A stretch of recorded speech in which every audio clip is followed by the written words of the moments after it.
Bofors, steel, power, politics, and the anatomy of modern artillery. Few names in global military history can carry the dual weight of engineering brilliance and political controversy as Bofors A.B. To soldiers, Bofors meant reliability, range, lethal precision. To statesmen and journalists, it invokes contracts, commissions, and scandals. To strategists, Bofors represent a decisive truth: wars are not won by ideology, but by systems that deliver firepower at the right place at the right time with brutal consistency. And today I'm going to explore why Bofors was not merely a weapons manufacturer, but a symbol of industrial power, battlefield transformation, and geopolitical consequence. From the iconic 40 mm anti-aircraft gun of the Second World War to Fh-77 howitzer that reshaped modern artillery doctrine and political discourse of India. Origin: from Swedish steel to global firepower, Bofors began not as a weapons firm but as steelworks in Sweden. Founded in the 17th century, Sweden's geography, resource-rich yet politically cautious, forced it to master a paradox: neutrality backed by overwhelmingly defensive capability. Bofors emerged from this logic. By the late 19th and early 20th century, Bofors transitioned into arms manufacturing, focusing on metallurgy excellence, precision machining, mechanical reliability in extreme climates. These were not cosmetic advantages. Artillery fails, not in brochures, but in mud, cold, heat, and panic. Bofors guns earned trust because they worked when soldiers' lives depended on it. The Bofors 40 mm, a weapon that defined an era. The Bofors 40 mm anti-aircraft gun is arguably one of the most successful artillery pieces in history. Why it mattered? Before radar-guided missile, low-flying aircraft were the terror of armies and navies. The Bofors 40 mm offered high rate of fire, excellent accuracy, mechanical simplicity, adaptability for land and naval use. During the Second World War, it was used by Allied forces, which includes the UK, US, and Commonwealth forces, Axis forces, who use the captured and licensed variants. Neutral states seeking deterrence were also using them. It was mounted on warships, trucks, fixed air defense positions, etc. This universality is rare. Most weapons are niche. The Bofors 40 mm became infrastructure, part of how modern armies organize their air defenses. Strategic consequence: the gun reduced the dominance of dive bombers and strafing aircraft. It forced air forces to fly higher, change attack profiles, accept higher losses. This is the real power, forcing an enemy to adapt on your terms. Engineering philosophy: why Bofors gun worked.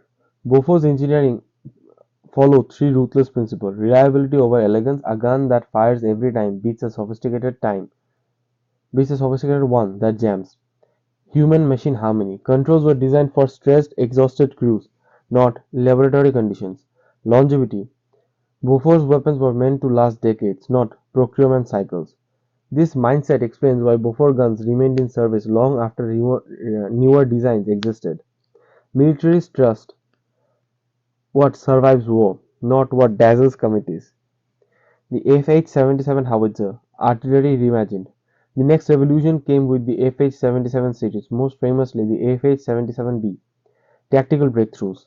The Fh-77B introduced features that were radical at the time: the 155 mm caliber with high mobility, auxiliary power unit (APU), allowing short self-movement, rapid deployment and withdrawal, high rate of fire with accuracy. This allowed artillery units to shoot, relocate, and avoid counter-battery fire. In modern warfare, survival equals mobility. Static guns die. The Fh-77 understood this before many armies did.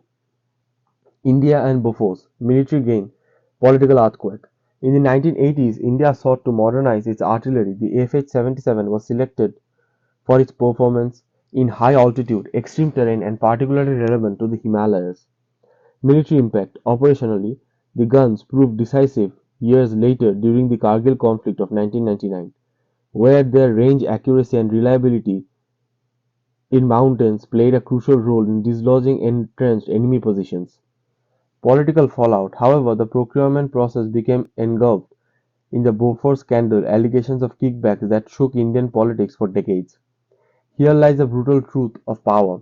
Weapons shape battlefield, procurement shapes government. The gun strengthens India's military capacity while destabilizing its political equilibrium. Both effects were real, neither cancels the other. The deeper lesson: power is never clean.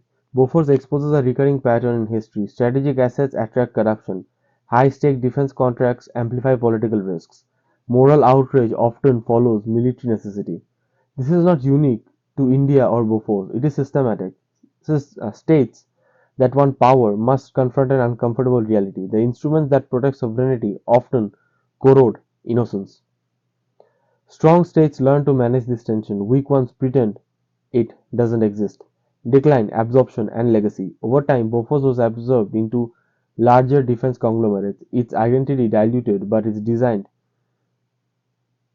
living on. Yet its legacy persists in three forms: design lineage, modern artillery systems still reflect Bofors concepts; doctrine, shoot and scoot artillery is now standard; symbolism, Bofors remains shorthand for both excellence and controversy.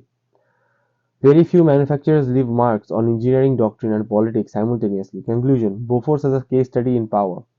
Bofors was never just about guns, it was about how industrial capacity converts into battlefield dominance, how technology reshapes doctrine, how military decisions ripple into political history.